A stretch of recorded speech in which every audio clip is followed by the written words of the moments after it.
Brought to you by TechnoSpark 20 series smartphones.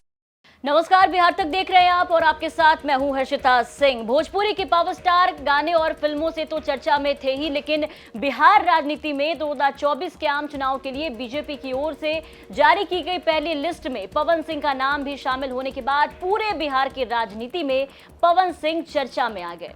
हालांकि party इसमें बुरी तरह से घिर गई और अभिनेता पवन सिंह को चुनावी मैदान में आसनसोल से अपनी दावेदारी वापस लेनी पड़ी। लेकिन पवन सिंह ने फिर ऐलान किया कि उनकी मां चाहती है कि वो चुनाव लड़े और पवन सिंह ने फिर ऐलान किया कि वो चुनाव लड़ेंगे। इसके बाद ये कयास लगाए जाने लगे कि हो सकता है आसनसोल से पत्ता कटा हो, लेकिन पवन सिंह जिस सीट से चुनाव लड़ना चाहते हैं, आरा सीट, जो कि जहां से वो बिलोंग भी करते हैं, कहा जा रहा था कि हो सकता है आज जब बीजेपी अपने उम्मीदवारों की घोषणा करेगी बिहार में तो वहां से पवन सिंह का नाम आ जाए। लेकिन आरके सिंह ने पहले ही वहां से ऐलान कर दिया था, जो कि वहां के मौजूदा सांसद हैं, कि लोकसभा का चुनाव तो मैं ही लड़ूंगा यहां से। तभी से कहा जा रहा था कि पवन सिंह का पत्ता शायद यहां से भी कट जाए, लेकिन बची खुची एक उम्मीद थी। पवन सिंह के इस ऐलान के बाद कहा जा रहा था कि पवन सिंह चुनाव तो लड़ेंगे, इतना तो पक्का हो गया है। लेकिन देखिए कि जब बीजेपी की जब लिस्ट आई, उम्मीदवारों की जब घोषणा हुई, तो वहां से भी पवन सिंह का पत्ता कट गया।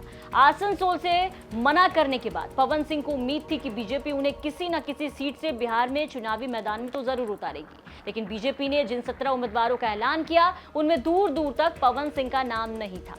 इसमें पवन सिंह को उम्मीदवार बनाए जाने की खबरें जैसे ही सामने आई, राजनीतिक हलकों में उनके खिलाफ आरोपों की बाढ़ आ गई थी। आसनसोल को लेकर के सोशल मीडिया पर ऐसे तमाम पोस्ट सामने आने लगे जिनमें पवन पर महिला विरोधी गीत गाने और बंगाल की महिलाओं के प्रति गलत नजरिए अपनाने को लेकर के आरोप लगाए गए। आलोचनाओं के बीच पवन सिंह को लेकर के बीजेपी बैकफुट पर आ गई। पवन सिंह को उम्मीद थी कि पार्टी उन्हें आरा से टिकट देगी, लेकिन वहां से भी देखिए कि ऐसा कुछ हुआ नहीं। ऐसे में अब बता दें कि बीजेपी की जब स्टार प्रचारक की लिस्ट आई, तो देखिए कि पवन सिंह, जो कि भोजपुरी के पावर स्टार कहे जाते हैं, अच्छी खासी फैन फॉलोइंग के, वहां से भी बीजेपी ने भी उनका पत्ता काट दिया।